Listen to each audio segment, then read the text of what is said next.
Conferences such as this are not merely events where papers are presented and certificates awarded. They are spaces where collaborations begin, friendships are formed, ideas evolve, and future research takes shape. The conversations during breaks, the questions after presentations, and the exchange of experiences often become the foundation for future innovations. As we begin this symposium, I encourage each one of you to participate wholeheartedly. Listen with an open mind, engage respectfully, challenge constructively, and leave inspired, not only by what you learn, but also by the people you meet. I firmly believe that the future belongs to those who are willing to learn continuously, collaborate generously, and lead with integrity.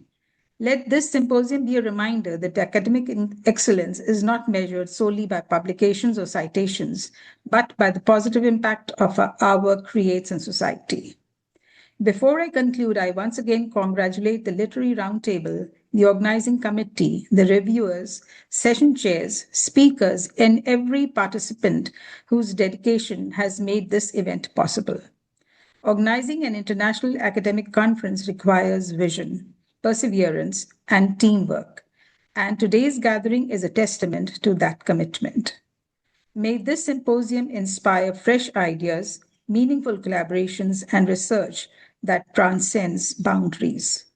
I wish Global Symposium 2 every success and hope that the discussions over these sessions will spark innovations that continue long after the conference concludes. Thank you very much and have a productive and intellectually enriching symposium. Thank you so much, ma'am, for your enriching and motivating words. We're truly blessed to have you here. Thank you. Thanks a lot. It is now my proud privilege to introduce our esteemed guest of honor, Dr. Daljit Kaur, today.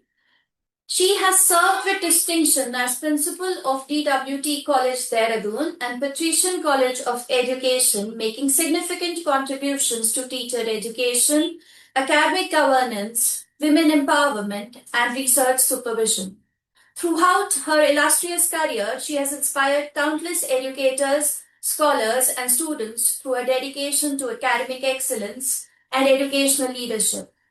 Her remarkable achievements have been recognized through several prestigious honors, including the Lifetime Achievement Award, the Silver Elephant Award presented by the President of India, and the National Women Excellence Award. Today, we are especially privileged that Dr. Kaur has graciously agreed to serve as the judge for Education Research Paper Session. Her expertise and scholarly insight will undoubtedly enrich the academic quality of our conference. On behalf of the Literary Roundtable, we extend a heartfelt welcome and a gracious thank you to Ma'am Daljit Kaur. We will now begin with the technical session for today. The presentations today reflect the richness and diversity of multidisciplinary research and scholarship. We encourage all participants to engage actively and respectfully in the discussions that follow. We would now request Ma'am Archana Tripathi to make her presentation today. Good afternoon to all.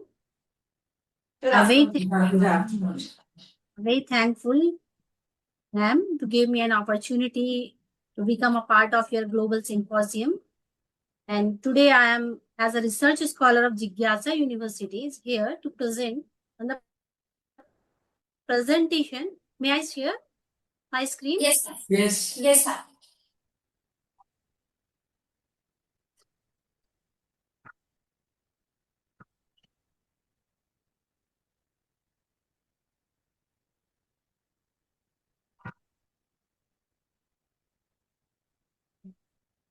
Is my screen is visible?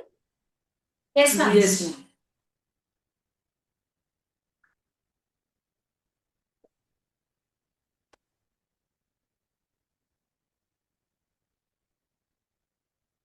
As I'm the student of Jigyasa University in education discipline. So today I'm presenting on the topic addressing conceptual gaps in senior secondary mathematics education Insight for Curriculum Reform and Effective Classroom Practices. Ma'am, I am representing the introduction in my first slide, where the first point is senior secondary mathematics develop logical reasoning and analytical thinking for future academic success. I'm sorry, Akshay ma'am. Please excuse me for a minute. Will you please share your screen with us? We cannot see your presentation. I'm sharing the screen. Is it not visible, ma'am? No, ma'am. We can't see your presentation, ma'am. Please share your screen. I'm sharing the screen. No, ma'am. We can see you. We cannot see your screen. Wait. Okay. Tejas hasn't joined. Tejas. No, not yet, ma'am. He will join at this time.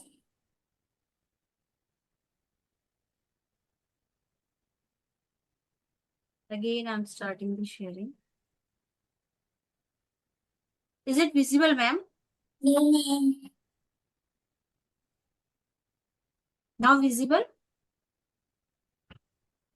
Yes, ma'am. But it is just started screen sharing. We can't see for. Yes, ma'am. It's big start.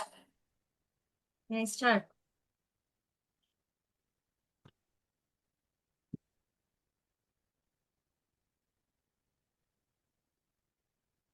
Now is visible my slides? Yes, ma'am. Yes. Okay. A very good afternoon. I'm starting with my topic. The topic is addressing conceptual gaps in senior secondary mathematics education. Insight for curriculum reform and effective classroom practices. In this, the introduction is as senior secondary mathematics develop logical reasoning and analytical thinking for future academic success. Conceptual understanding remains weaker than procedural knowledge among many secondary students. Third, traditional teaching method limits deeper mathematical comprehension and problem-solving abilities. Curriculum shortcoming negatively influence engagement, confidence, and academic achievement in mathematics. My research problem and objectives are as students struggle with conceptual understanding despite achieving satisfactory examination results. Memorization-based instruction weakens analytical reasoning and mathematical confidence. Curriculum design inadequately support practical mathematical application. Research identifies factors creating conceptual gaps in mathematics education. Evidence-based recommendations strengthen curriculum and classroom teaching practices. My research methodology, interpretivist philosophy supported comprehensive understanding of educational challenges, inductive qualitative approach synthesized findings from existing academic literature. Secondary research utilized peer-reviewed journal, books, and educational reports too. Thematic analysis identified recurring patterns across provision mathematics education studies. Credible success published within 5 years and hence research reliability. Theme 1, procedural teaching and formula memorization. Formula memorization dominate traditional mathematics classroom instruction. As I am also teaching in the school, I saw that many of the students are only memorize the formula and only get the marks. In that case, procedural teaching restrict conceptual understanding and mathematical reasoning. Students struggle applying knowledge in unfamiliar real-life situations. Examination-focused education encourages temporary learning instead of conceptual mastery. It is as per Bodolo et al. 2025. Inquiry-based learning strengthens understanding, and long-term mathematical competence. Theme 2, pedagogical knowledge and teaching effectiveness. Formative assessment provide continuous feedback throughout learning activities. Teachers identify misconception before students develop persistent learning difficulties. Feedback support adaptive teaching strategies and curriculum improvement. Continuous assessment encourages student participation and reflective learning. Formative assessment strengthens conceptual understanding beyond examination performance. The third theme is importance of formative assessment.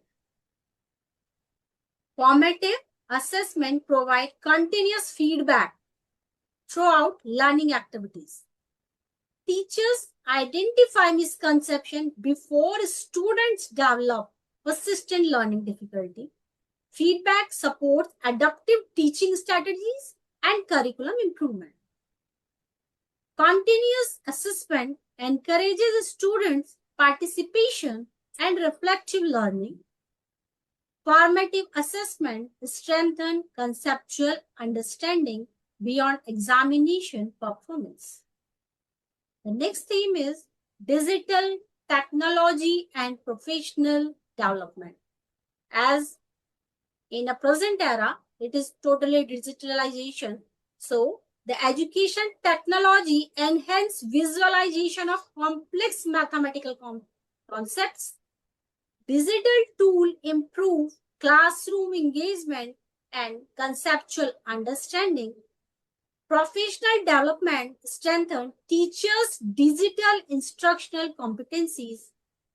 Technologies support inquiry-based and interactive mathematics learning experiences. Combine digital innovation and teachers' expertise improve learning outcome. Key finding: memorization-based instruction limit conceptual understanding among students. Effective teaching improves mathematical reasoning and problem-solving abilities. Formative assessment enhance continuous learning and curriculum effectiveness. Digital integration strengthens conceptual learning through interactive experiences. Curriculum reform requires learner-centered instructional approach and teacher development. Recommendations are as reduce examination-oriented teaching and encourage conceptual understanding. Promote inquiry-based and collaborative classroom learning activities. Invest in continuous teacher professional development program. Implement formative assessment across mathematics curriculum delivery. Strengthen digital infrastructure, supportive innovative mathematics education. Conclusion: very first point, conceptual understanding remains fundamental for successful mathematics education. Curriculum reform should prioritize learner-centered instructional approaches. Effective teaching develop confidence, reasoning, and lifelong mathematical literacy. Continuous assessment and technology improve educational quality significantly. Collaborative effort ensure sustainable improvement in mathematics education. These are the references. Thank you. Thank you, Archana ma'am, for your presentation. I hope ma'am is going to ask you certain questions based on your presentation now. Okay. So, Archana, you're doing PhD in education, and your topic is about conceptual gaps in mathematics in senior secondary classes. Is it? Yeah. Yeah. To start with the topic, what is conceptual gap? Ma'am, as I am also teaching, so the students know the formula, do the questions, but if we are asking the deeper question from them, they are slightly sorry. For example, as I am teaching in the class 12 and I am teaching 3D. And in the 3D, I am teaching plane. Only one of my student in the class is asking, ma'am, plane is 2D or 3D? As it is from the class, in the previous classes, it is taught to the student that plane, it is a 2D. I am asking from that student, don't you know? He said, no, ma'am, I am sorry. Okay, the plane is 2D. Then what is 3D? Why we will study it in the 3D? Ma'am, still I am getting the marks. But what is 3D? So this is the conceptual gap, and as a teacher, it is our responsibility to clarify the student that while we are studying in the 3D, it is with the respect of the 3 dimension, that thing is in the space. And we will take it with the 3 respect, x-axis, y-axis, z-axis, such a question. What are those concepts which are more tedious and more difficult for the senior secondary students?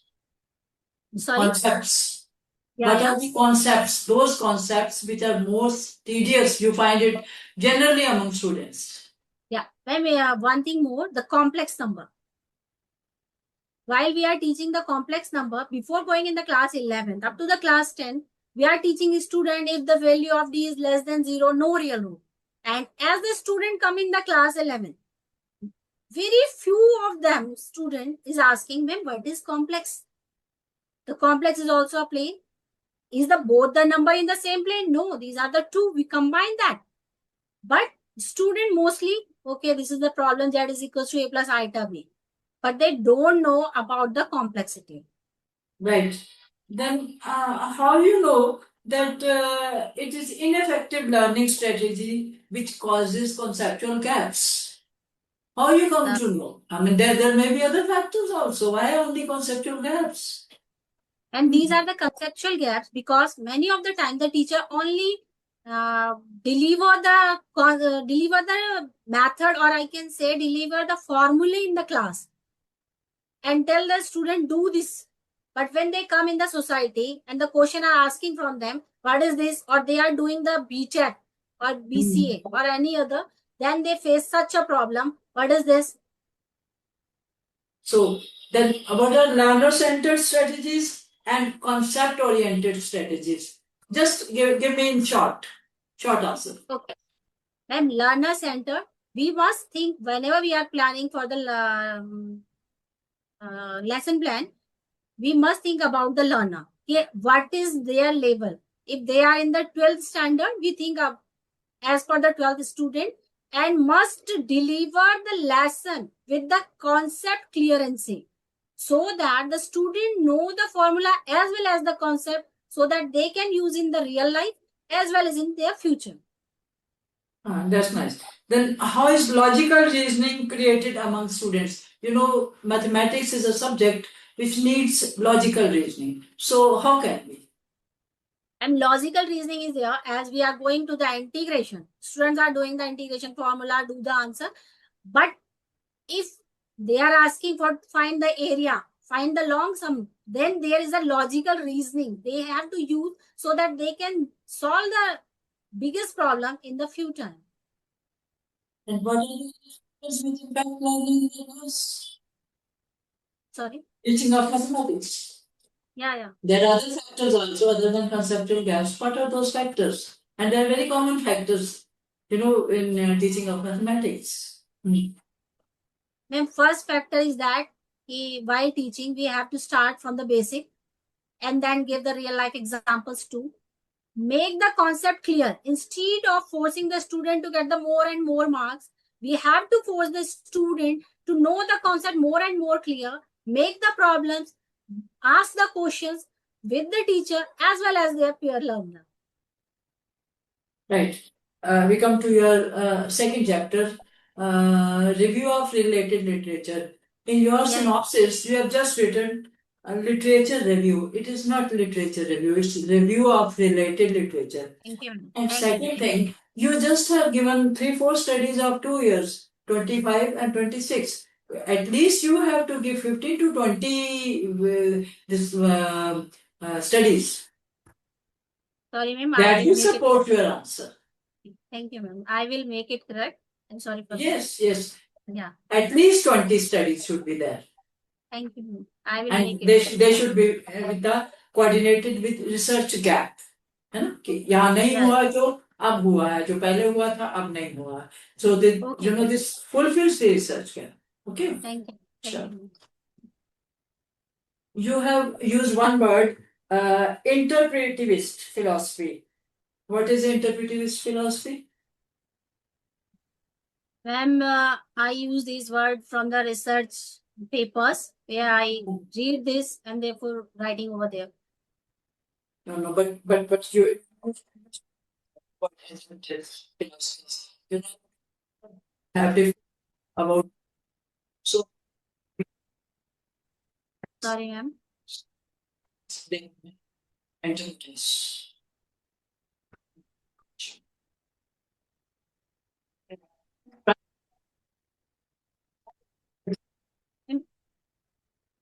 I'm not listening. What is primary data? Have you collected data? Have you collected data, Archie? Yeah, ma'am. Have you collected data Yeah, ma'am. Yeah. for the research? Huh? Yeah. Yeah, ma'am. What was your sample? For this Sample. research? For this research, ma'am? What was your sample size? Population. You first tell me what is population. What Population is the number of student. Number of student which I take during my research. Then what is sample? Sample size, we are taking some of the student from that. No, or you can explain it with, a bowl full of rice. And then when we take that is population. And when we take one rice up, पूरे पतीले को तो नहीं लेते कि चावल गले कि नहीं गले, we take one rice. That is sample. This is what I'm asking, that what was your population size and what is your sample size? Okay, ma'am. Population in my total research is 200 students. And from How that, many? How many? 200. 200. 200. In my research. Girls total and boys both? Sorry? Girls and boys Yeah, both? yeah. Girls and boys both. Have you something mentioned about boys and girls? I mean, there when you interpret data, rural and Separately? urban boys and girls. Yeah, ma'am. Yeah. Is that okay? Yeah. Then how many schools are these? Public schools or are these government schools or are these other schools? Some are government and some are private schools. So then, your sample gun, it's not correct. Then how can you come to conclusion? Your conclusion is one only. It's not different from public school. It is not different for your government schools. Then you should have taken either primary, either government schools, or you should have taken public schools. I The take school both should be of one type. Huh? Okay. Okay. Or if you have taken both, then you have to make difference between that. Then that will come in your analysis. Yeah, ma'am. No, you tell me now. If you have taken, you have mixed up public schools as well as government schools, then how can you differentiate between? How can you come to one conclusion only? Conclusion comes only when there's one type of school, and school should be of one type. Or if you have taken two types, your topic should have been that difference between these conceptual gaps in private schools and in government schools. Understand my point? हाँ जी, समझ गए बेटे? Yes, ma'am. Yes, ma'am. तो अब क्या करोगे आप बताओ? आपने स्कूल तो ले लिए, अभी डाटा कलेक्ट किया कि नहीं किया? कर दिया. कर दिया, दोनों का कर दिया, मिला दिया दोनों को? Yes, ma'am. ये तो you think about it and better you ask your guide. Is that? Okay, ma'am. है ना? It should have been of one type. जब भी हम रिसर्च करते हैं तो या तो हम दोनों भी ले सकते हैं, हम तीन भी ले सकते हैं, तीन टाइप भी ले सकते हैं, लेकिन then difference we have to see the difference. The statistics will be different. है ना? हाँ, मैंने उसमें मैम डिफरेंस दिखाया है कि गवर्नमेंट स्कूल के स्टूडेंट्स में ऐसा है और प्राइवेट स्कूल के स्टूडेंट में स्टैटिस्टिकल डिफरेंस इस तरीके से है. दोनों को भी कंपेयर किया है। गवर्नमेंट स्कूल को और प्राइवेट स्कूल को, हाँ, तो दोनों में कितने कितने लिए और सैंपल क्या है आपका दोनों को? What is your sample? दोनों को अलग अलग तो नहीं लिखा। टोटल स्टूडेंट जो मेरे पास आया वो 200। 200 means हाँ, 100 for, because this is yeah, basic question of research. yeah, Sampling yeah, is basic problem and basic question. So yeah, if you have taken 200 means 100 from public schools and yeah, ma'am. 100 from government schools. Is that? Yeah, yes, ma'am. Then in 100, how many boys and girls? Right now, I don't remember, ma'am. No, remember करने की तो बात ही नहीं है. It should be 50-50. याद करने की तो बात ही नहीं है ना? 50-50 दोनों में 50-50 होने चाहिए. Yes, जो भी ma'am. आपका साइज है, सैंपल साइज है, दोनों में Yes. 50-50 होने चाहिए, बॉयज और गर्ल्स. तभी तो आपका स्टैटिस्टिक्स कैलकुलेशन ठीक आएगा. ऐसे तो ठीक नहीं Yes, आएगा ma'am. ना, है ना? Yes, ma'am. Yes, ma'am. अच्छा. What is thematic analysis you have written? Thematic analysis. हाँ जी. Thematic analysis बेटा. Sorry, ma'am. थीमेटिक, अच्छा, यू डोंट नो. पढ़ लेना इसको, आपने बहुत बहुत कुछ बड़ा बड़ा लिखा है थीमेटिक एनालिसिस के लिए. अच्छा, then one question that what were the post pandemic barriers in mathematics learning and how could they be managed? Post? COVID type के ऊपर. Yeah. हाँ, what were post pandemic barriers? क्या थे? Post. हाँ. Yes, ma'am. During that time, there's one of the problems, the network problem is one. The other problem is also because we are seeing the student on the screen अच्छा. and we are delivering the message, delivering the lecture. That is one thing. Very few students are asking the question from the other side. Most of the students remain mute. And we cannot force them. As we are in the present class, we can ask by going up to their table. What you are doing, show me. But as the student class limit is 40 students at a time over there, so it is also a difficult task for the student to take all the student at a time. Sometimes many of the students are remaining as such. If they are not sending the answer, we are only tell them, please send the answer, but can't react.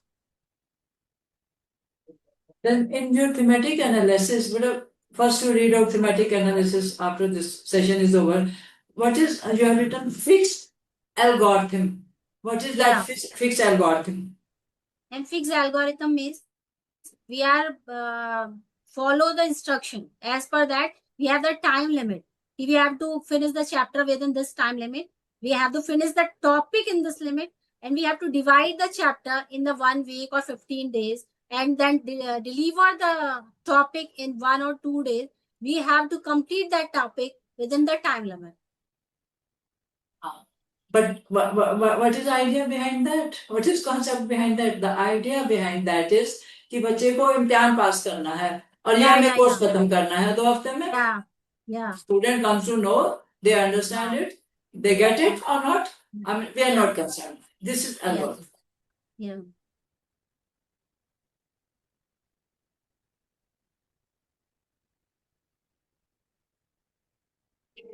Achha, then we talk about you have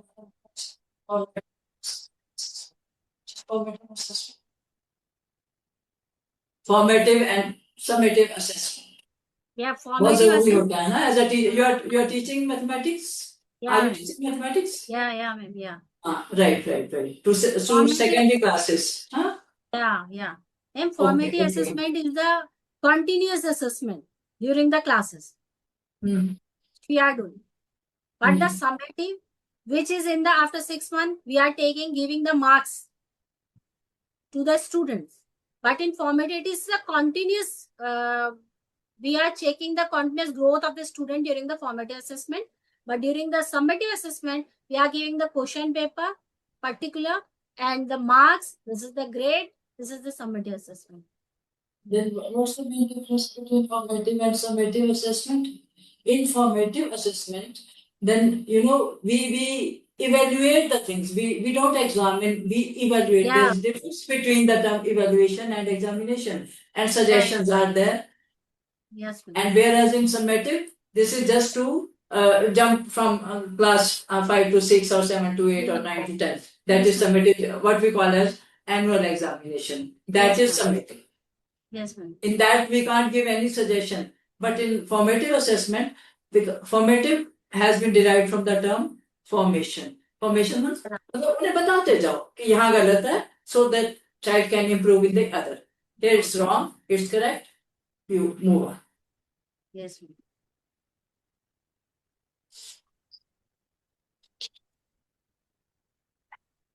So then, one thing which you have written, this is digital infrastructure in mathematical.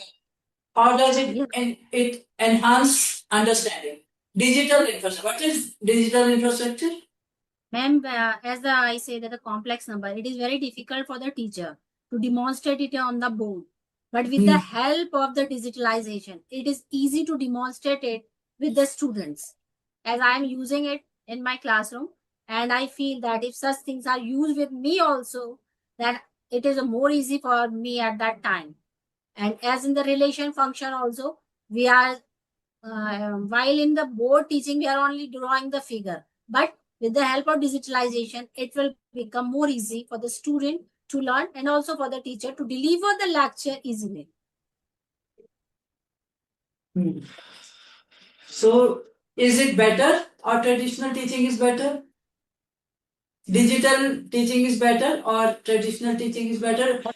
Or I can say that chalk and talk is better or digital? Which Then one both, is better? both are better. We And have, see, then both are better, but the need of the student at what time, which is most needed, we have to use that. yes, chalk and talk, it cannot be punished. You know, ये सदियों से चलता आ रहा है, ये चलता है, ये टीचर का काम है. Chalk and talk is very important. But with this, in this age of digitalization, so कौन से टूल आप इस्तेमाल करते हो डिजिटल के लिए? आपने लिखा है जो डिजिटल ज्योमेट्री बॉक्स है एक, तो और बता दूं मैं आपको. Yes ma'am.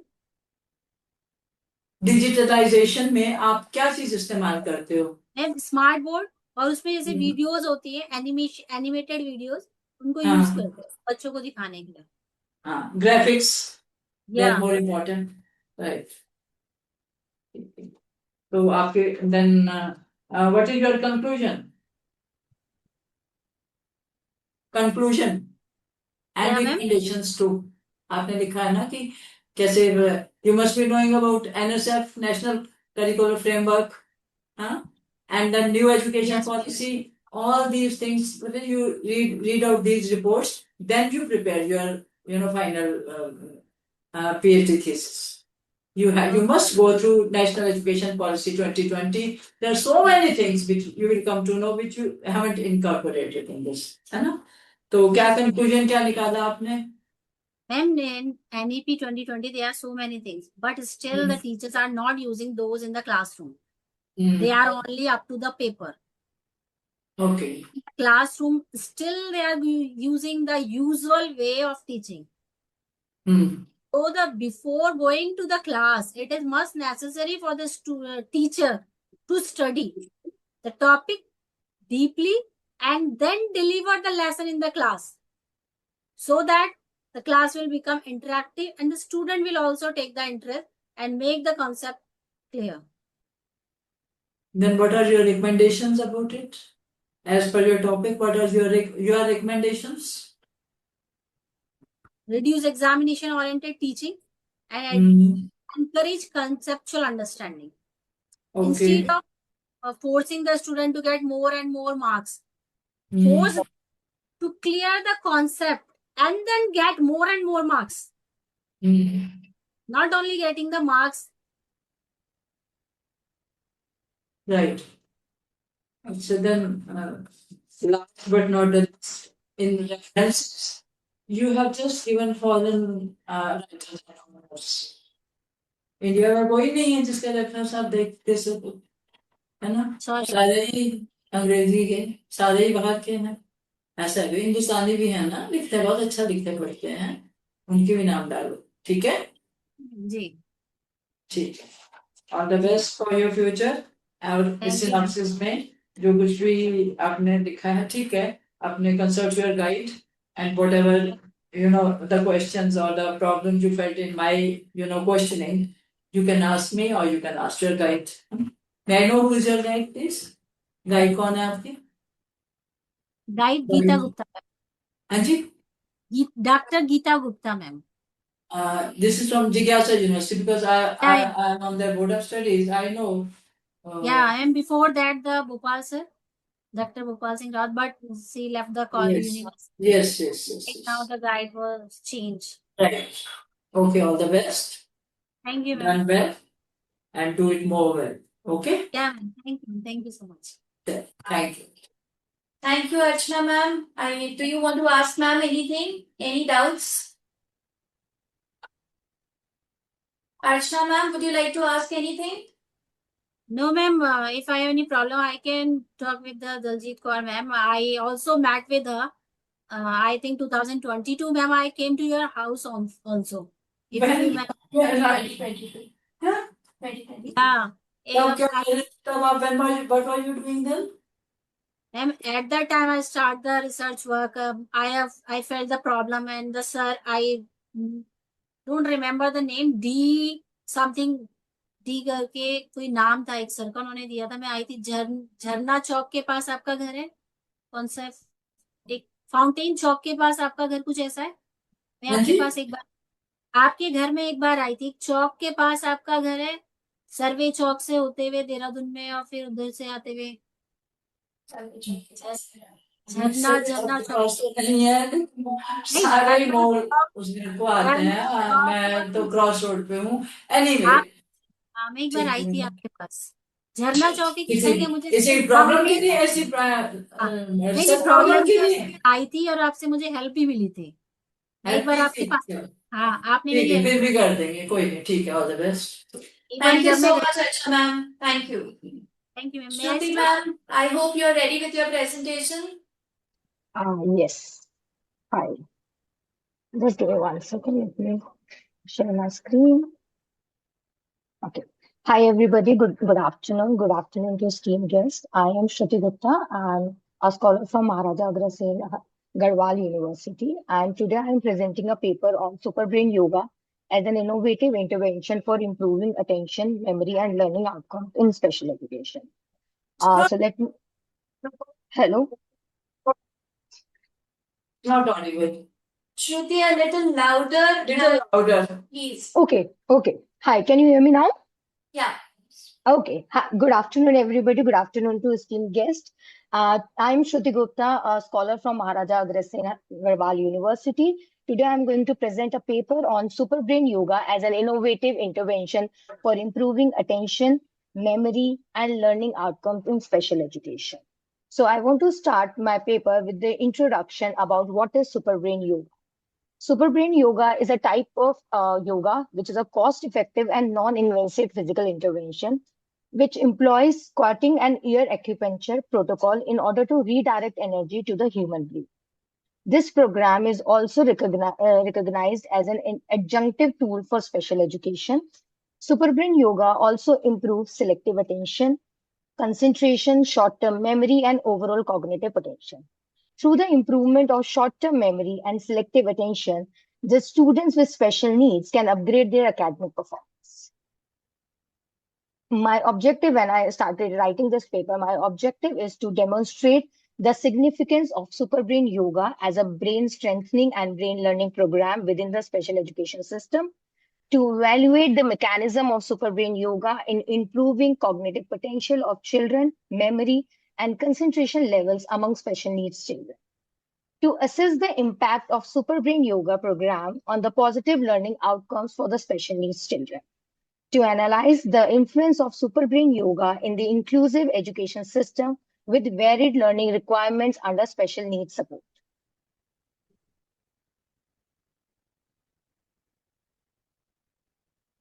In order to go further in this on this paper, I reviewed certain papers And few papers that I've quoted here. Superbrain yoga acts as a physical behavioral reset for individuals struggling with executive dysfunction and sensory overload.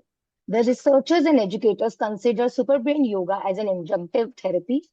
Regular engagements in the superbrain yoga program helps improve the concentration level of children. It helps overall cognitive potential of the student with learning difficulties.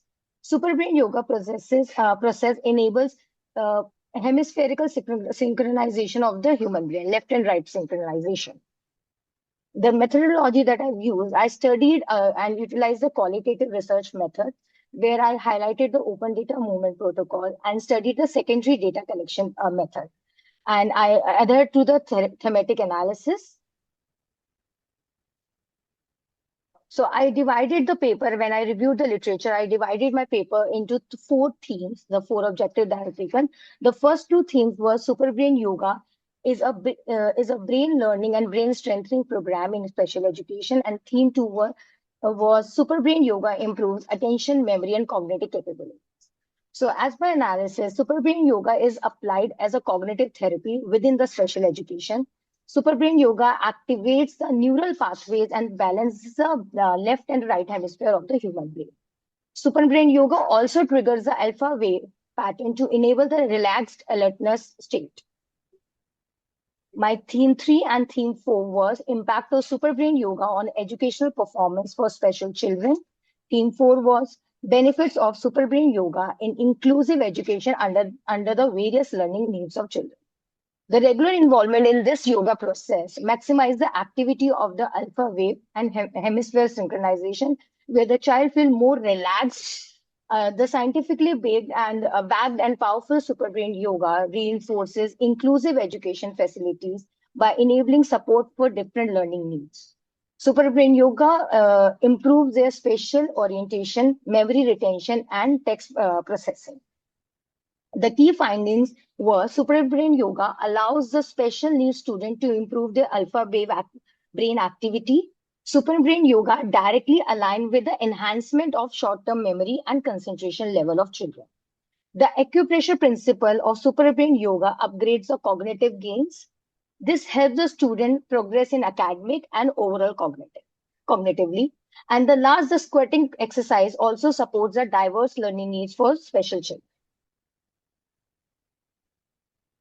The recommendation was the paper will implement, as I'm also doing PhD on the same topic, but my sample size there in my PhD, I have taken the sample of autism spectrum disorder. But this paper contains overall disabilities, ADHD, learning disabilities, and all the disabilities, including the autism.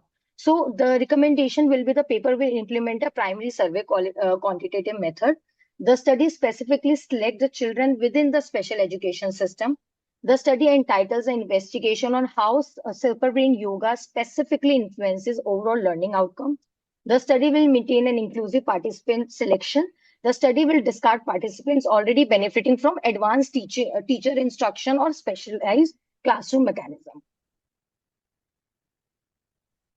I am concluding my paper with superbrain yoga is a neuroeducational tool. It boosts academic skills and upgrade the students' memory retention. Superbrain yoga also optimizes the emotional regulation and minimizes the stress level of students. Superbrain yoga enhances focus and attentive nature of the students. Superbrain yoga optimizes the brain activity to stabilize the nervous system and improve the academic grades. This is my reference. Thank you so much to all. Okay. Great.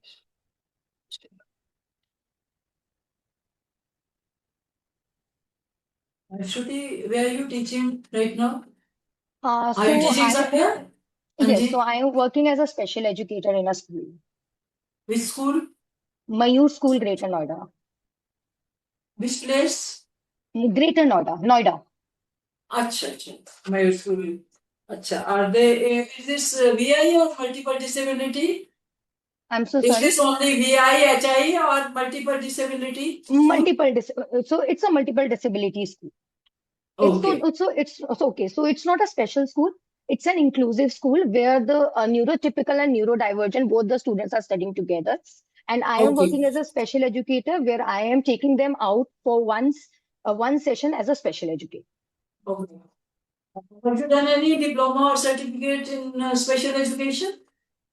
Uh, Have you done any diploma or certificate course in special education? yes, yes. So I have done B.Ed in special education and I'm RCI licensed special educator. Which place from? Sorry? Special education? B.Ed from which place? SASR. Huh? Haryana University, SASR. Acha. Is this multiple disability or this is No, only it's one disability? I have done B.Ed in learning disability. Learning disability. Yes. Right. Sure. So, how did your guide for this year? Which year are you in now in this in research? Which year? I'm in a second year. Second year. Right. So your teacher must be, your guide must be a special education educator. My Is guide there? is he is from psychology background. So my PhD is in psychology, and in psychology it's special education. Okay. ठीक है. Very common word that dyslexia. There are three this. कौन सी होती हैं ये बता दो. Dyslexia, dysgraphia, dyscalculia. हाँ. क्या होती हैं बता दो. Yes. So dyslexia is when child having difficulty in reading. If I'll come in short, dyslexia is difficulty in reading, dysgraphia is difficulty in writing, and dyscalculia is difficulty in mathematics. Right. There is one dyspraxia also.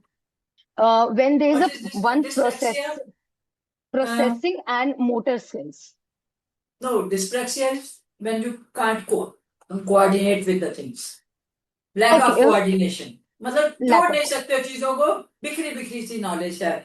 Right. And there's one dysorthographia. What is that? Dysorthographia?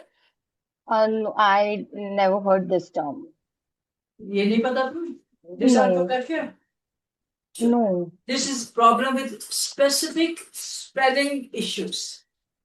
Okay, may I know the term again, please? अच्छा. अब आपने मुझे ये बताना है कि super brain yoga क्या चीज होती है बताओ. So, ma'am, super brain yoga is a cost effective, basically where the child or anybody, an adult can also, they have to just put their hands and put a pressure on their earlobe and do the squatting position on their toes. So they have to go down and keep your tongue like on the top, touching your tongue on top of your lip like this. And then they have to like take inhale, touch, squat, and go down and wait for 10 seconds and then exhale while exhaling and coming up. So this is a proper sequence of super brain yoga that we generally like in my PhD. What I'm doing is at least 10 times we are doing it like continuously 10 times we are doing it. And we are waiting for 10 seconds down and then we are coming up. Then again we are waiting for 10 seconds up and then we are again repeating the same cycle. Right. You have written learning difficulties, but this is not difficulties, this is disability. In your abstract, you have written learning difficulty. It is So learning when I'm disability. mentioning learning difficulties, I'm not only targeting the students who have learning disability. I'm targeting all the children, maybe with ADHD, they have some learning difficulty because they don't have attention because of their hyperactivity. They are finding difficult in cope with the studies curriculum maybe. Right. Is your school an inclusive one or Yes, ma'am. this is special school? No, Is it's it an inclusive. inclusive or Yes, ma'am. this is special? Inclusive school, ma'am. Inclusive. How many, roughly, you can say that how many this special category children are there in the school? How many? Ma'am, if I'll like divide them into two, around grade from KG to grade 5, we have around 35 students. Then from 6 to 12, we have around 20-25 students. Okay, in all the sections. Yeah, combining all the sections. In total, 2 categories. Right. What is alpha wave activity?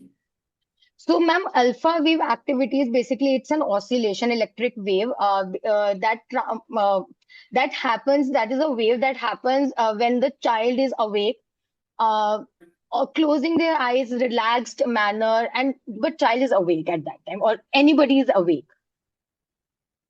Okay. Then right and left hemisphere of the brain, how does it work with this super brain yoga? So, ma'am, we are crossing our body whenever we are doing, when we do in general brain gym exercises, also with, especially with the special needs children, we try to cross our the lateral part of it. So when we do that, and in super brain yoga also, we are crossing that lateral line. So that's why Right, it's also like coordinating between the left and right hemisphere. right. So coming to your literature review, this is a review of related literature. Okay. Review of related literature, and you have just given, I think, two, three, one study is of 2023, 124, 125. It's not enough. Minimum 15 to 20 studies are required. Minimum 20 studies are required. You can stretch it in, the periods of say 20 years or 25 years, as much as you can. Okay. Sure. Have you visited this NIVH Dehradun? No, Ever ma'am. visited? Huh? No, ma'am. नहीं किया अच्छा But I love to visit. right. What is research gap?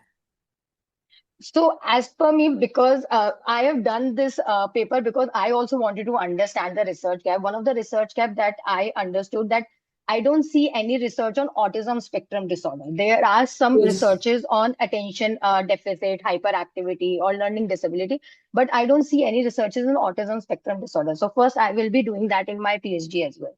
No, Second, there are. Have you ever seen, the reference section and the E section of these studies? You will find it. There are. okay, I have read it because I have been working with these special children and special educators for the past, I can say, 40 years or more than that.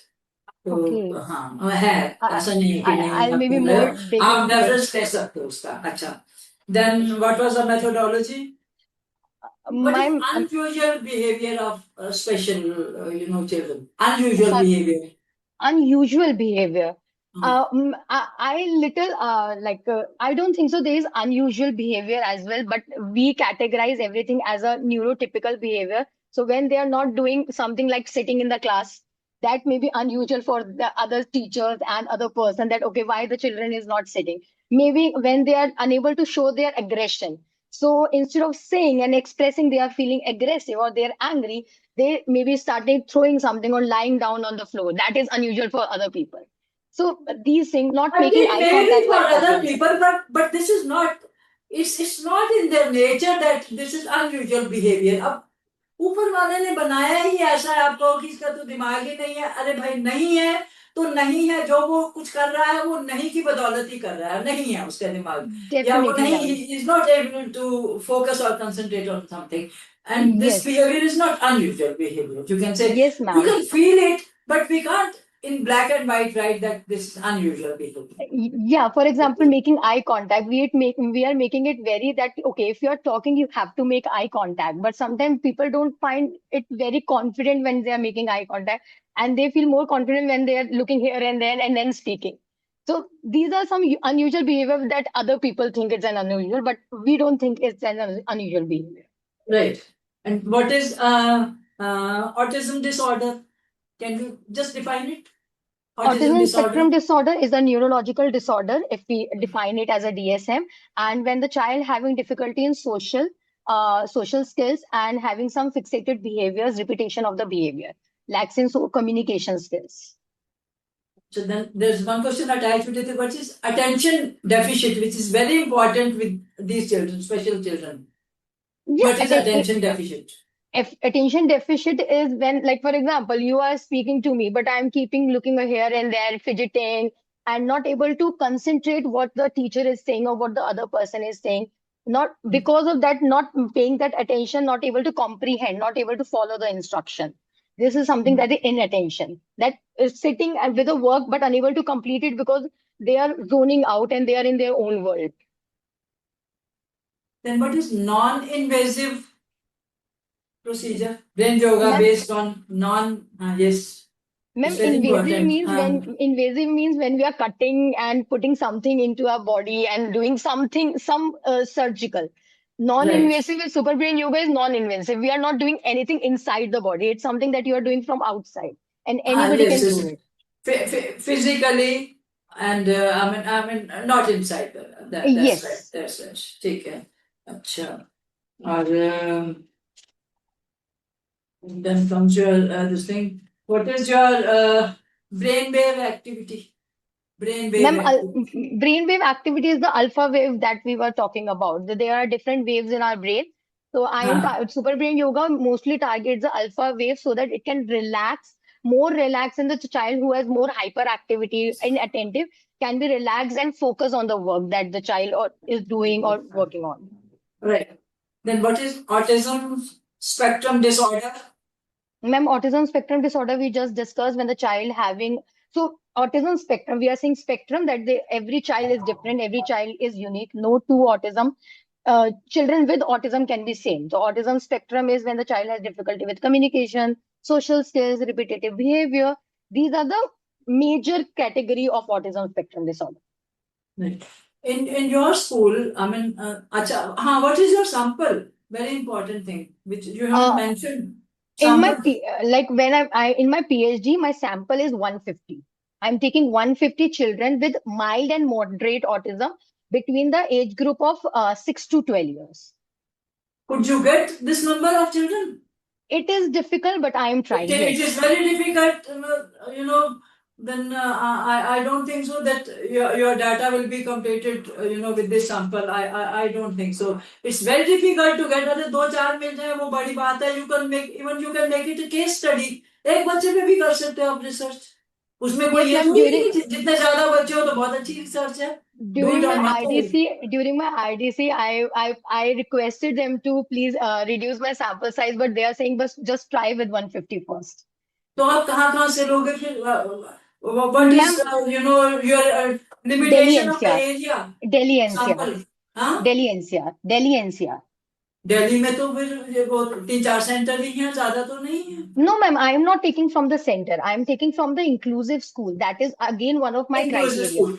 Right. Yes, But in Delhi, what I have studied, that one or two, not more than 2 or 3 children are they are from special category. लेते ही नहीं है बच्चों को, जबकि सरकार ने कह रखा है, government has said that you will be fined if you don't if you refuse these special category children, but they don't take. नहीं लेते, उनके लिए वो रैंप बनाना पड़ता है, उनके लिए the class is to come down floor पे होनी चाहिए, रैंप होना चाहिए. And there's so many things. There should not be any pointed things, in that room, in that class. There are 101 things with these special children. तो फिर कैसे लोगे आप? पहले मुझे ये बता दो. Ma'am, I am trying with that. I'm still looking and thinking. Like in my school only, I have in my sample size, I have 10 students. So 10 students I'm taking from my school.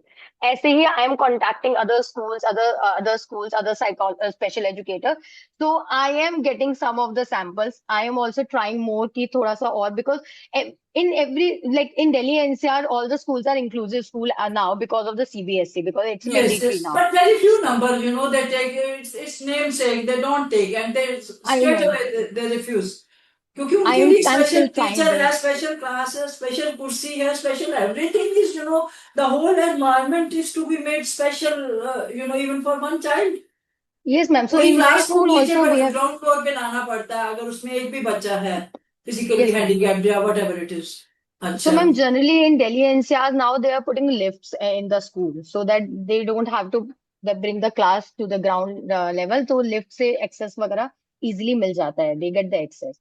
And plus now the schools are also creating remedial rooms. Like in my school also, I have created a remedial room for special needs children. So that children, whenever they are not feeling well, they are feeling anxious, stressed, they can come to that remedial room. They can have some safe space activities with us. And we do that. So now I know it is difficult, still difficult, but now the schools are also progressing in this way.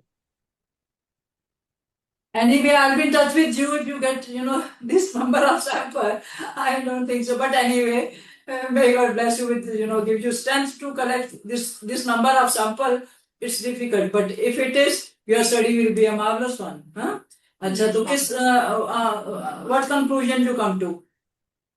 Conclusion. So in this paper, I have concluded as per my literature reviews, yes, we can see a significant difference because of super brain yoga with other therapies as well. Because I've mentioned that it's an adjunctive therapy. It's not, we cannot only rely on super brain yoga. We have to do certain other therapies as well with the super brain yoga. And if once we do that, if we'll do the super brain yoga continuously, we can see a significant difference in child's hyperactivity, attention, and because we are improving these two skills, the learning outcome will also we will be able to see that. Right. Shruti, one question that how can you differentiate between the progress of two special children? One is being treated with super brain yoga, and one is being treated ordinary by, not by super brain yoga. So, दोनों को how will you assess and how will you measure their progress? How will you measure? एक बच्चा तो treatment में है और treatment this is what we call as in research we call it as treatment आपने एक को ये सुपर ब्रेन योगा दिया है दूसरे को कुछ नहीं दिया है चलता जा भाई तू वैसे ही कर ले जो क्लास में हो रहा है तो how will you make difference between I mean how will you measure this difference So like there are scales as well.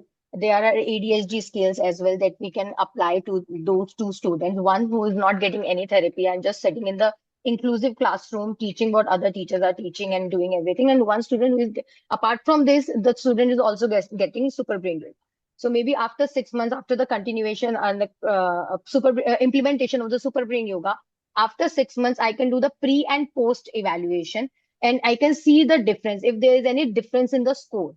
So this can be one of the way see I their can behavior, do that. academic behavior and physical Sorry? behavior too. Difference in their academic behavior as well as physical behavior, their motor skills, their sensory skills, etc., etc. है ना? Yes, ma'am, definitely. That's good. अच्छा, are there teachers appointed by the school, for this super brain yoga? Do they No, do ma'am. this? No, so as a special educator, I will be doing the super brain yoga. So if like in order to get the data from other schools, I will be training the special educator of the other school because I won't be able to be available in all the schools. So I will be training the special educator of that school and the special educator will be implementing the super brain yoga. Because it is a long journey, we have to take at least 40 sessions with the child, 10 minutes. Yes, So yes. I will be training the Minimum special 40 educator. sessions with the child. That's true. And it will take about 6 months. I mean, to collect sample more than 6 months. I think 1 year will go in collecting samples. More than And that, then ma'am. your So data analysis will come too. yes, ma'am. So I will be doing the pre-assessment to get the baseline of the child. Then I will be applying the super brain yoga. Then I will be doing the post-assessment of the same assessment that we did to see the difference of the scores. Difference, right. So thank you, Shruti. Thank you so much, ma'am. Good work you are doing that this study on this thing autism. That is, I think so. It's a rare topic. I haven't come across. I take so many. There are so many students under me. Those who have done this in special education. So they can जो तुम कर रहे हो. That's good and keep it up. Wish you all the best. Okay. Thank you so much, ma'am. Thank you so much. Okay. Shruti ma'am, we have one guest question. We Sure, have ma'am. Mr. Sandeep Tomar. He wants to know what is the scientific basis behind your brain yoga? Super brain yoga. As per my literature review, what we studied, that they have done some EEG as well to see the brain activity of the child before super brain yoga and after super brain yoga and while doing super brain yoga. So as per that EEG, they see the waves are more relaxed. So that is the scientific study that I've studied during my literature review. Thank you so much, Shruti ma'am. Thank you. Thank you so much. Thank you so much to everybody. Thank you, Shruti. Thank you. Thank you everyone for joining us. I am so sorry Mr. Tejas Sagar is not able to join us because of some technical issues. You would have to take your leave for the time being because the psychology session is going to start at 7:30. Thank you everyone for joining us today. It's really been a pleasure having you all with us today. Thank you everyone. Welcome back. Welcome back to another session of the Global Symposium after a short break. I am here to welcome Kalyani ma'am. Ms. Kalyani Joshi Golyan is the Director of Psychology at Doon Yogpeeth, Dehradun, and a school psychologist and educator at the Asian School, Dehradun. With extensive experience in psychological counseling, student well-being, and emotional development, she is passionate about promoting mental health with holistic well-being. Her work focuses on integrating evidence-based psychological practices with yoga, mindfulness, and self-awareness to foster emotional resilience, positive relationships, and personal growth. We welcome you, ma'am. Thank you. Thank you so much, ma'am. Geeta, now I will begin with the technical session. Geeta, ma'am, I hope you're ready with your presentation. Yes. So can I go ahead and share my screen? Please share your screen, ma'am. I think sharing is not turned on, so I'm sending a request. Okay.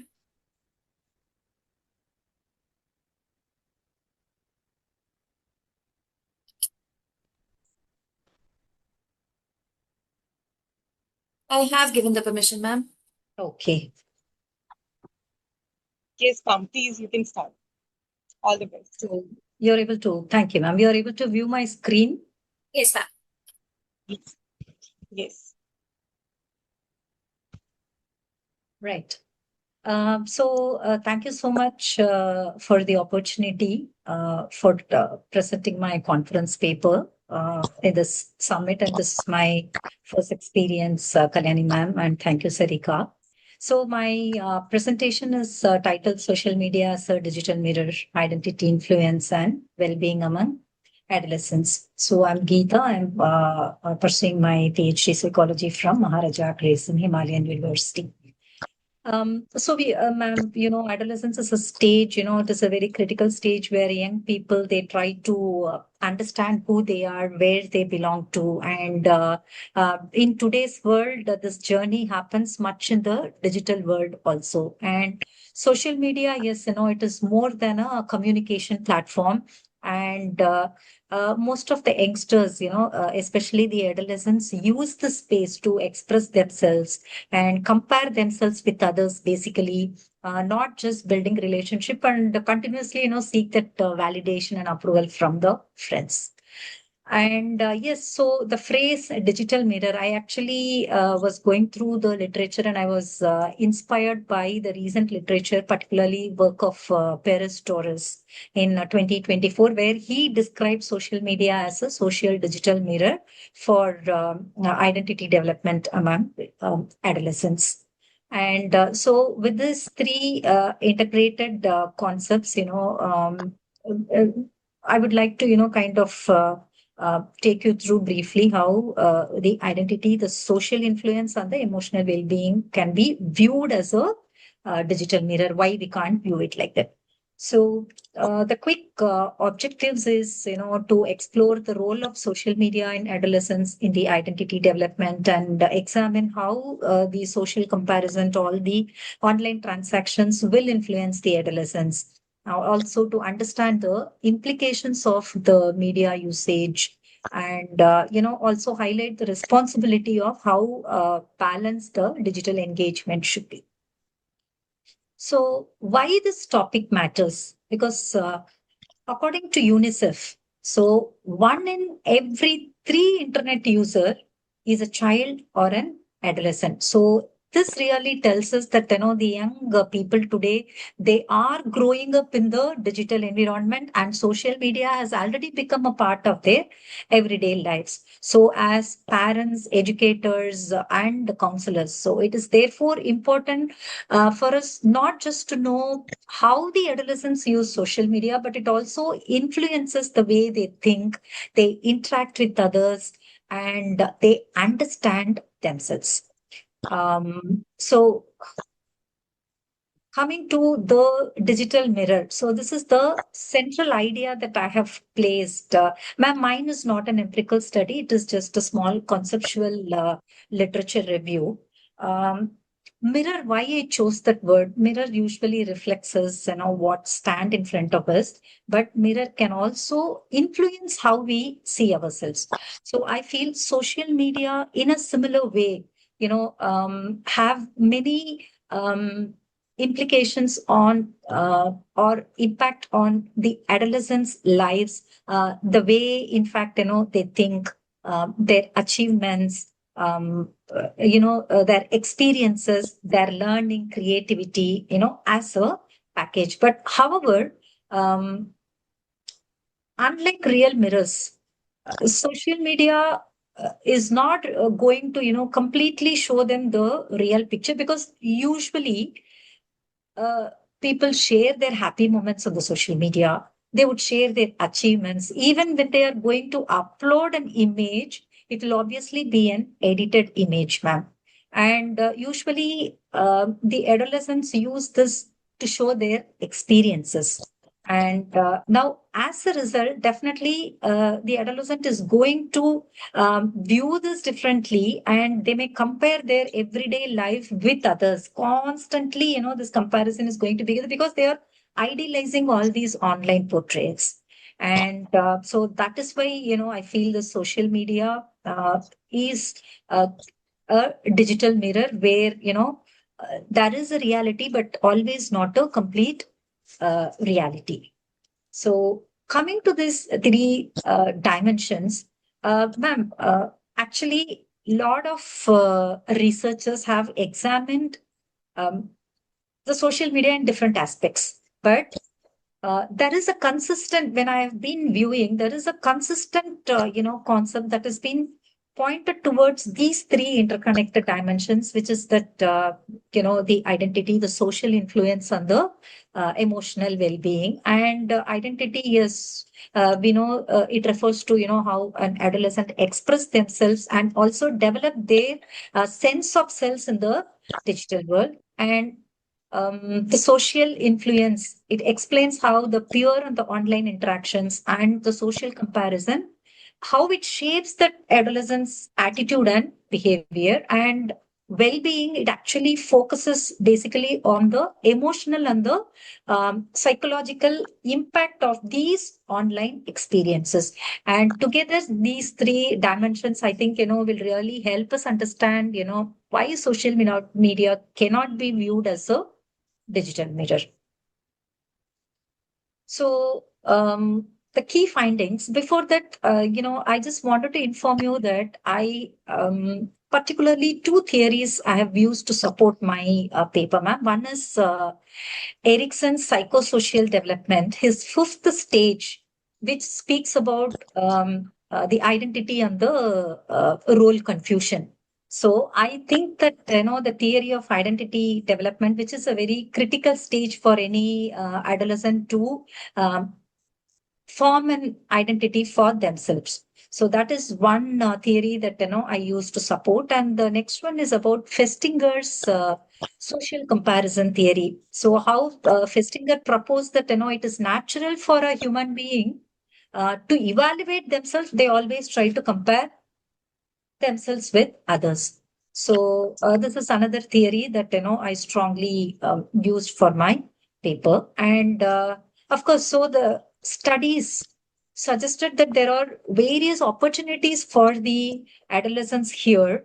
It provides the adolescents with self-expression and identity exploration, their creativity, lot of learning experience, and the social connection that they can do. But these studies actually also have highlighted certain challenges. I know when there is excessive social comparison that happens, and there is too much of dependency on, seeking validation from others. Am I really, worth it, or, am I looking good? Am I attractive? And am I doing in my marks? And all these constant comparisons. And yes, there is a cyberbullying these days and a prolonged screen. So these challenges, put their self-esteem down at one point and then lead to stress, anxiety, and finally, it dumped them with the emotional distress. So this is the key findings. And so there are certain implications and recommendations for practice. So having known that, we are in a digital world, can we totally ban the social media? No, definitely it's practically not possible. And it is definitely not going to be effective, highly effective.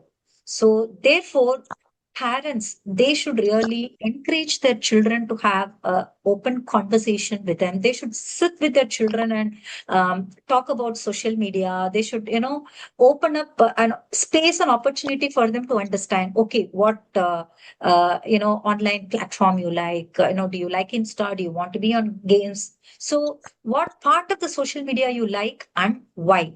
So slowly, they can also inculcate in them on a digital healthy habits, but it's just not enough for the parents to just educate, but they have to be a model for a healthy digital behavior and set a kind of, decent digital boundary for everyone.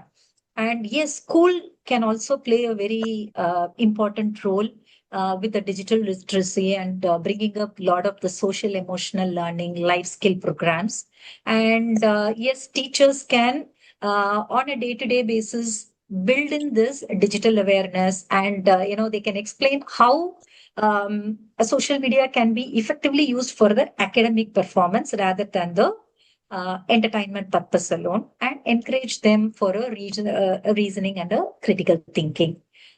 Yes, and school counselors definitely, can help in one is build an overall development, help in emotional resilience, as well as develop a lot of prevention and awareness program for the children. And more than anything, the teenagers, they themselves should first, have this sort of uh, awareness, what they are doing, why they are doing, and all the pros and cons. And they should make up their mind, to responsibly use the social media in an effective manner. So, to conclude, ma'am, after viewing these reviews, in my opinion, yes, social media is neither completely harmful nor entirely beneficial, because it has its own pros and cons. But definitely it will influence the way they are going to use, as I said, how responsibly they are going to use, which platform will be useful for them, and the kind of support they receive from their parents and educators. And they themselves, with their own digital awareness, build a quick resilience. In fact, I'm also, in the recent past dealing with a lot of adolescents, and I'm seeing them how their self-esteem is getting impacted because of, excessive social media usage and the comparisons in their day-to-day lives. And in fact, this really motivated me to, explore more on this topic, and hence this literature review on a broader implications. So, and relevancy to India, yes, as you know very well that, India has the largest adolescents population, and the current trend, rapidly increasing the digital access. So I feel that, it is a need that, a high time for us to build a resilience and know both the pros and cons, and be each and every individual should be mindful about using the social media. So few of my key references. And thank you, ma'am. I'm stopping here for further questions.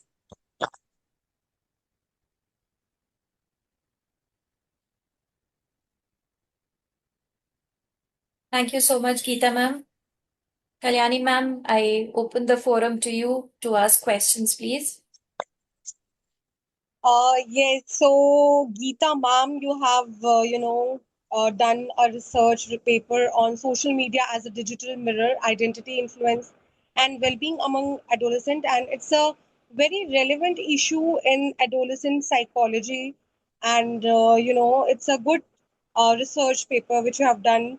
But my first question is, do you feel that social media is a mirror, or does it shape social identity? Ma'am, actually, it is more a mirror.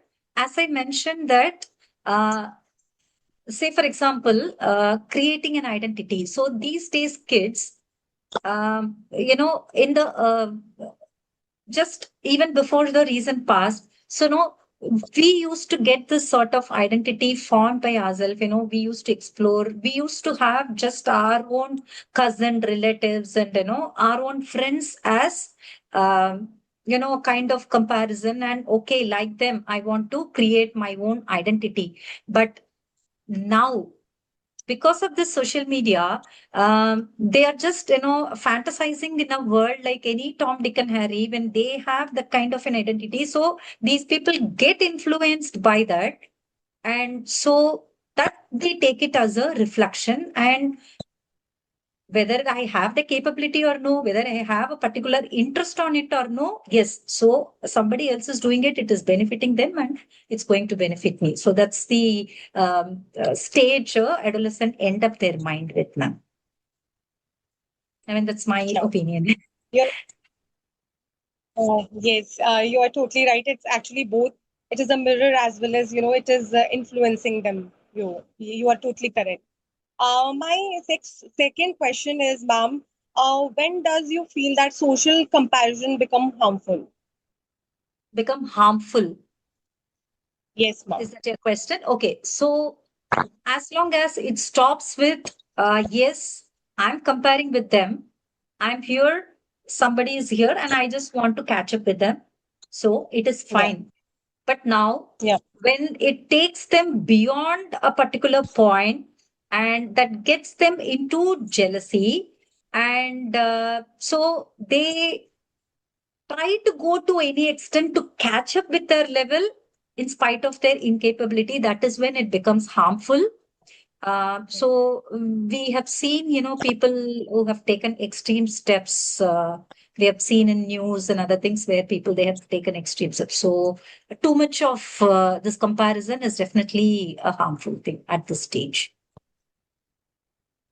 You're absolutely right. Basically, when they feel, inadequacy and, low self-esteem, anxiety, or anything, then actually it is very harmful. The another question is, does social media cause poor mental health? Ma'am, anything which you use it on a moderate level, it is fine. But let us take, for example, the social comparison, as you mentioned now. So when this is going to affect their mental wealth is, say, for example, their appearance.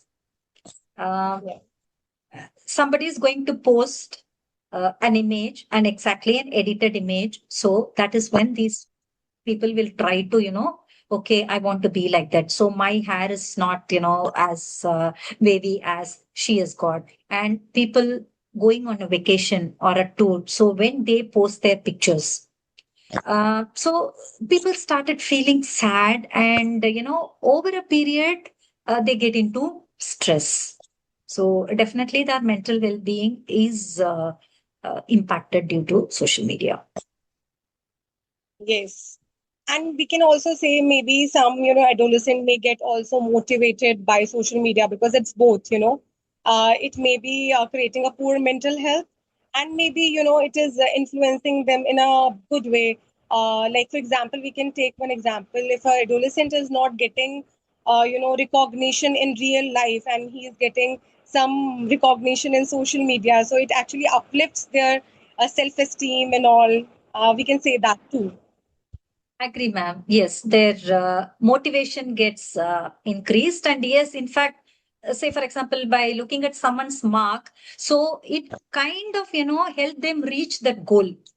Perhaps if they make up in their mind that, I will also catch up there.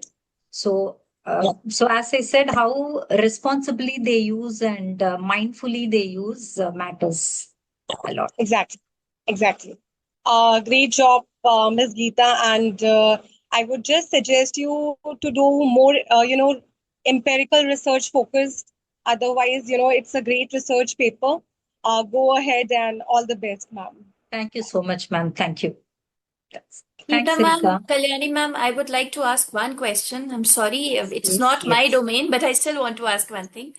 There was one slide which said that the adolescents need to use social media mindfully.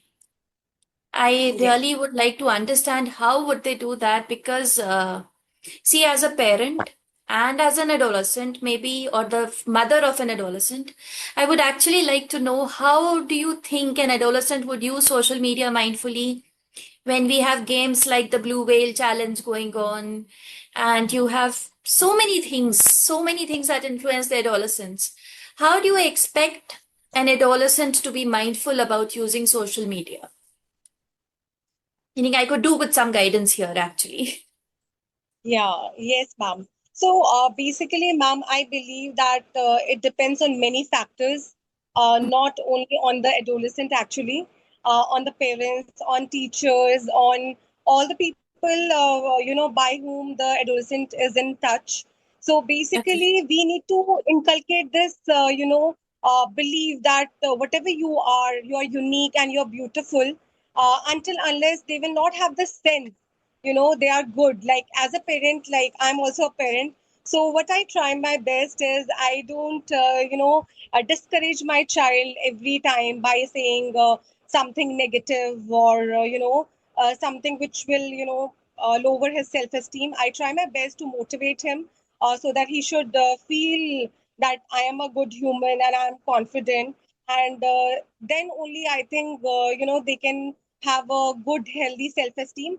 Otherwise, as a parent, if I will continuously do comparisons, see, you must have seen parents do this. If somebody is getting good marks, so they say, see, you have seen his marks, he's getting this much marks, and look at your True. marks, you're not doing, good at all. So this creates a kind of insecurity in the kids, and it ultimately leads to comparison, feeling of loneliness, low self-esteem, all such things. So I think we as a parent, as a teacher, can appreciate them genuinely and can, make them feel that whatever they are good, and there is always a scope of improvement. I think these all things can help a child, adolescent to, have a strong self-esteem. Yeah. True. True. Thank you so much for this. Thank you, Geeta ma'am. And ma'am, will this also be helpful? Definitely, the parents would have undergone certain challenges and hurdles and, been at loss with the online transactions or even with the social media and, how dicey it goes at some point in time. So maybe that kind of, sharing their experiences with them just as an awareness thing will also, at one point, if you keep talking to children, maybe that will get into their mind and they may understand. Exactly. Yes, So ma'am. basically, we are talking about healthy interaction with the children. Correct. Yes, So exactly. it's up to the parents. And that's why I said they need to have an open communication, encourage their children to open up, ask them what they really like, why they like, do they know all the plus and minus of it? Because, children doesn't know, right? It's a fantasy world for them. True. True. Thank you so much, ma'am. Thank you. Thank you, ma'am. Thank you, Geeta ma'am. Thanks. Bye. Kalyani ma'am, we'll have to wait for some time. I guess Prasanna has still not joined. Okay, ma'am. Uh, he has a meeting actually. So he will be Okay. able to join us maybe in another 10-15 minutes. If you Okay, want, we no, can take a break for 10 minutes maybe and then rejoin. no issues, ma'am. No issues. Okay. Thank you, Okay. Okay, Geeta ma'am. Bye ma'am. bye. Good Thank night. you. Good Bye. night. Thank you, ma'am. Thank you so much. Okay. Thanks. We'll Bye. rejoin, ma'am, by 8:10. Sure, ma'am. Sure. Okay. Okay. Thank you so much. Thank you. Okay, ma'am. So, good evening. Thanks again, the Literary Association, for giving me this opportunity to present my paper. I consider this as an interesting a study done by me and my friends, actually, those who work with me in training and development across different organizations. Even today, we had a discussion with an export government employees, particularly leaders. Then we understand their problems, burnouts, stress, and other things. We are trying to actually bring a holistic environment in organizations by doing a deep study onto their day-to-day challenges and also the future market potential and also the competition. So, No More Burnout Days is the title. It's a triplet framework for productivity, engagement, and well-being in the modern workplace. Because days are changing and generation-wise demands and expectations are completely different. And particularly from the operator level, now organizations are getting more Gen Zs, people those who are less than 29 years. They are not like the people those whom handled by them earlier. They have a different set of expectations, different set of priorities, and a different set of access to information. And they're all digitally active, and the social activism also among them. I mean, it's there with them. So we need to have a different approach, a holistic approach, by connecting these three dots, or probably knitting all the three areas of managing them. So why this research matters? Key statistics say 77% of global employees experience burnout across industries. Only 23% of employees are actively engaged. That's a dangerous sign. The problem is that no organization treat engagement differently, and they don't pay attention to their engagement, and they don't pay attention to their burnout, and also they don't pay attention to their overall well-being, health, wealth, mental well-being, and work-life optimization and other things. And they handle as a separate initiatives or separate entities, so that there is no connection, because one human is facing different responsibilities. One human is facing these kind of stressors, and they need to actually have a framework which is connecting all the three areas. So the missing integration is all about the current organizational response, what they have to do to ensure, to know whether the employees are engaged or not. They need to conduct frequent interventions through surveys, one-on-one discussions, and probably a brainstorming session with the different types of people, or a mixed set of people, to understand whether their engagement level. And burnout, we need to actually ensure that we have a mechanism. I've written an article in LinkedIn a couple of years ago about burnouts that they are facing, by referring to different studies and research papers. So either they can have wellness programs inside, which is not actually possible for a busy corporate environment to have a separate, work in all the industries. But Salesforce, they have a separate hall in every offices as a meditation hall, and they consider the time spent inside that meditation hall is a working hour. But not all the companies are really rich enough to provide such a a rich experience to the people.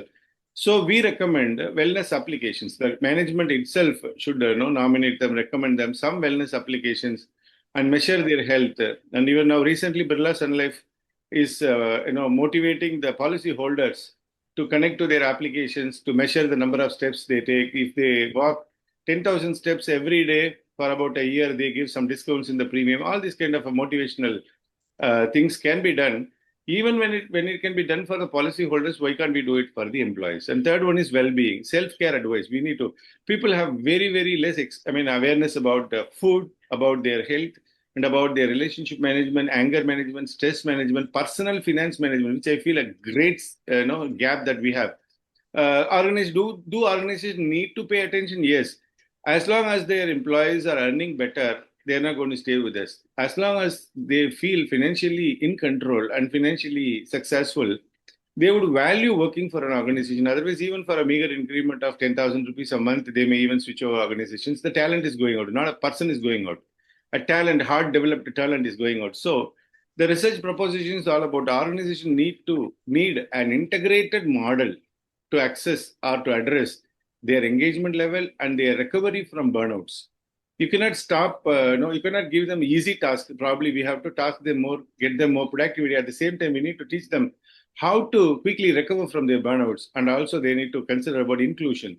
Inclusion means not seeing an employee as an employee alone, not seeing an employee as an individual of flesh and bones. They have to consider the employee as a bundle of emotions and responsible family members. That's why I propose the sustainable performance framework. And pillar one is engagement without boundaries. And research, in the gap of 20 years, I have referred to two researchers. And one is Schaufeli et al.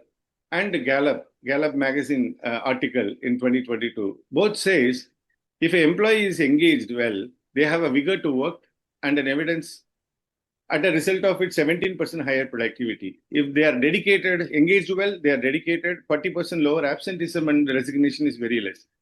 Recently, there is a program, research called Stitch, and they have given training programs to the women employees of the export garments called PACE, Personal Development, Personal Excellence, Communication, and Emotional Intelligence.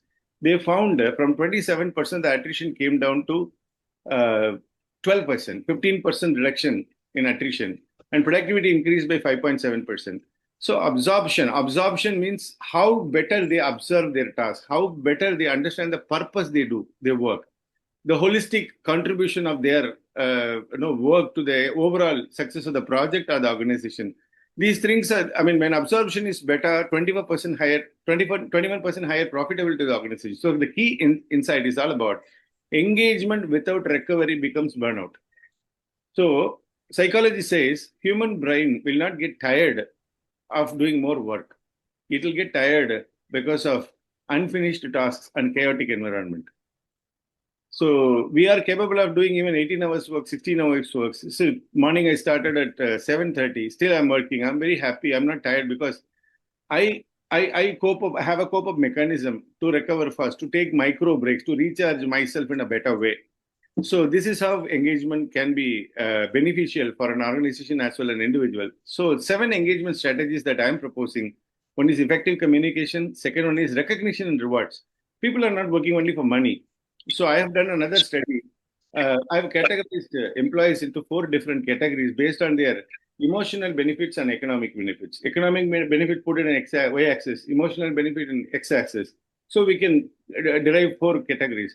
For employee who's having better economic benefit and better emotional benefits tend to become a loyal employee, stay with the organization longer and become a contributor, effective contributor. So recognition and rewards are very, very essential. Not just for money people come. People can still work under a bossy culture just for money only when the job is monopoly like a government service, which is very rare to get or something like that. And the third one is professional development. The organization must teach each and every employee about their career track. And then work-life balance. I would like to actually replace this word balance with another word called work-life optimization. Balancing is all about stressful activity. So we need to know how to optimize our work and life.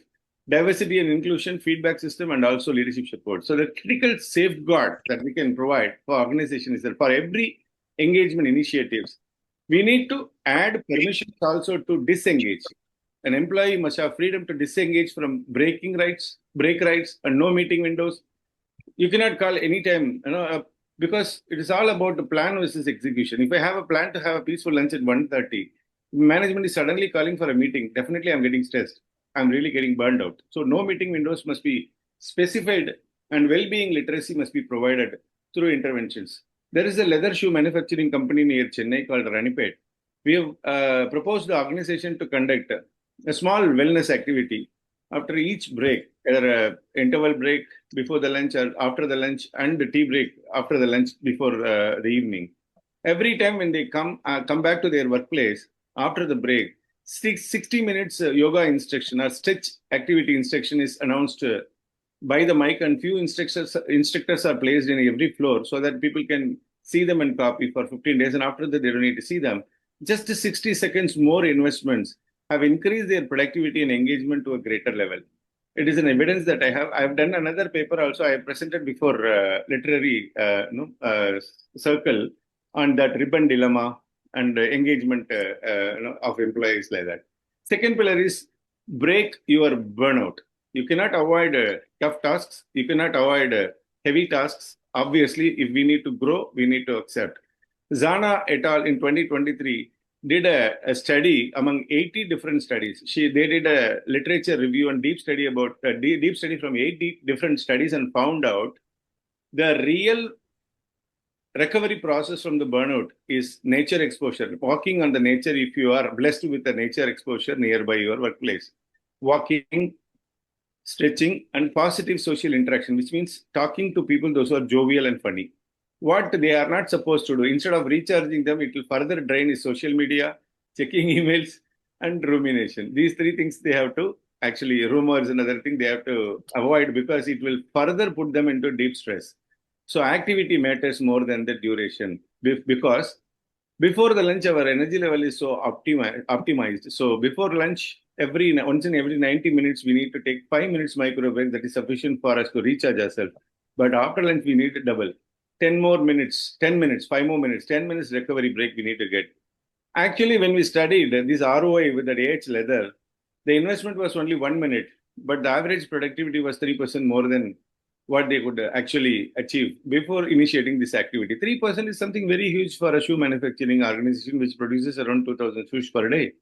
So walking, mirror check, that's good. People are allowed to see themselves on the mirror. And cool water, face wash, and mental reset. Mental reset means chit-chatting with jovial friends, not funny friends, jovial friends, something like that. And pillar 3 is micro affirmations. So micro compliments work very well.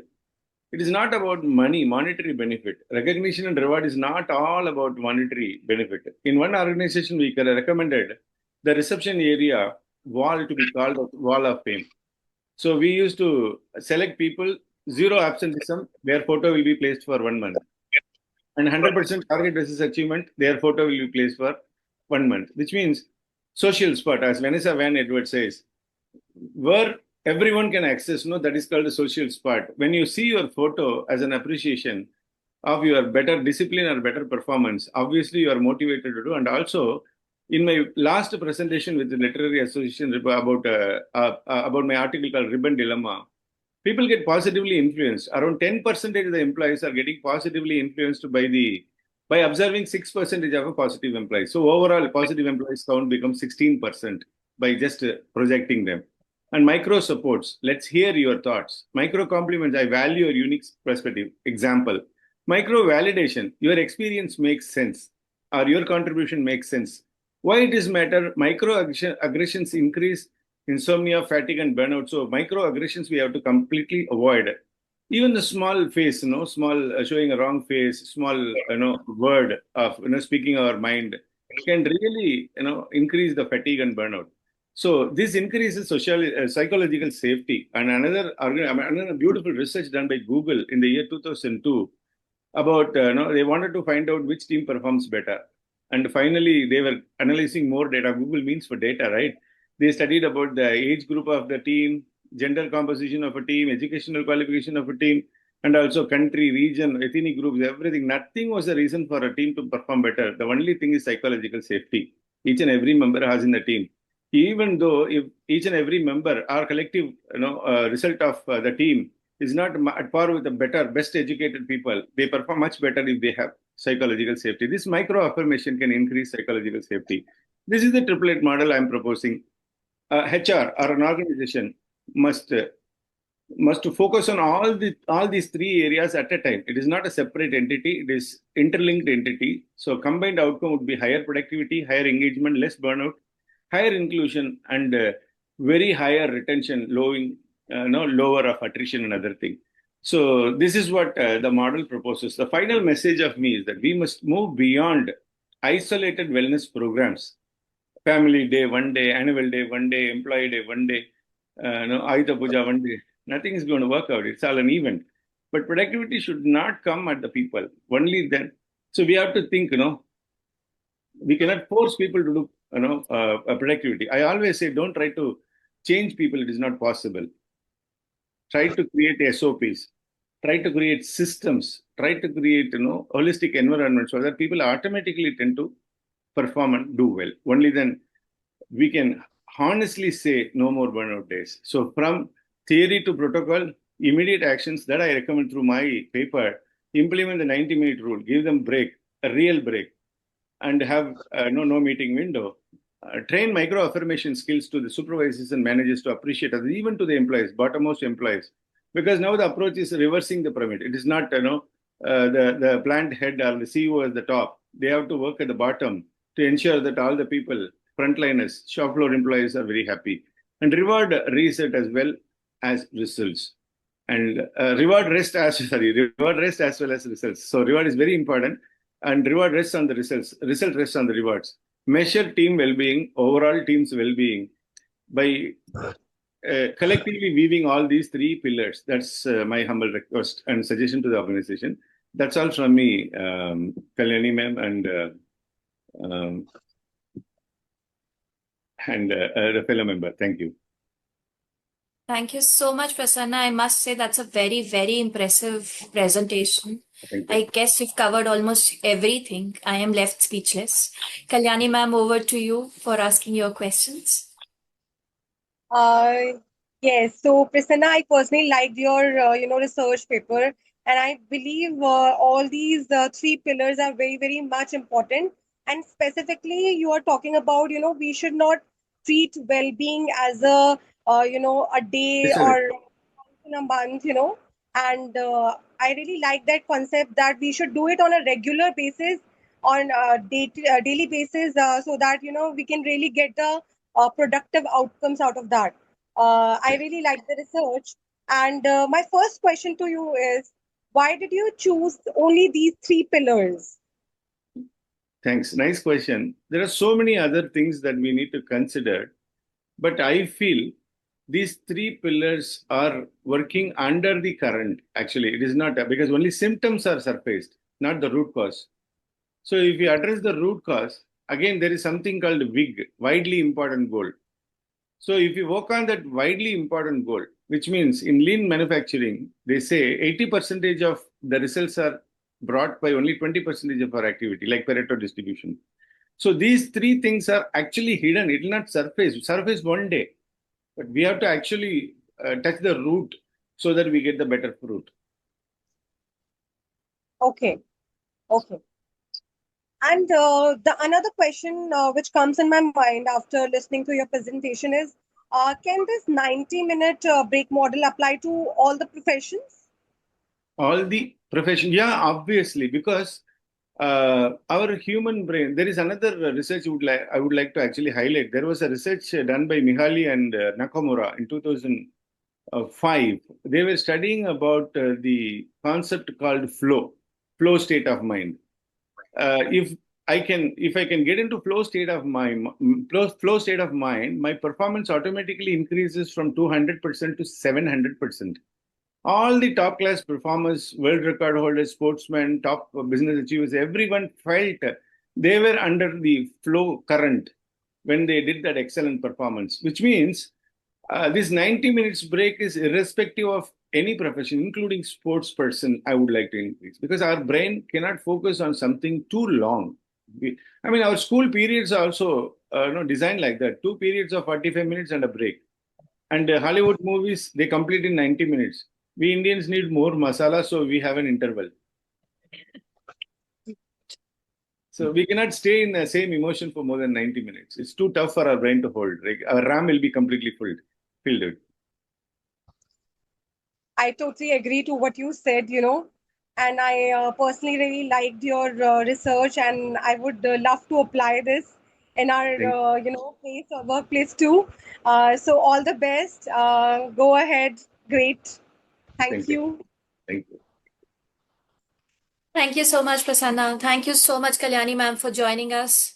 And I'm sure this has been a very, very enriching session. Thank you, both of you. Thank you. Thank you so much for the wonderful opportunity. And really, I liked interacting. Sarika ma'am, thank you so much. Thank you. Thank you so much. Thank you, ma'am. Okay. Thank you, ma'am.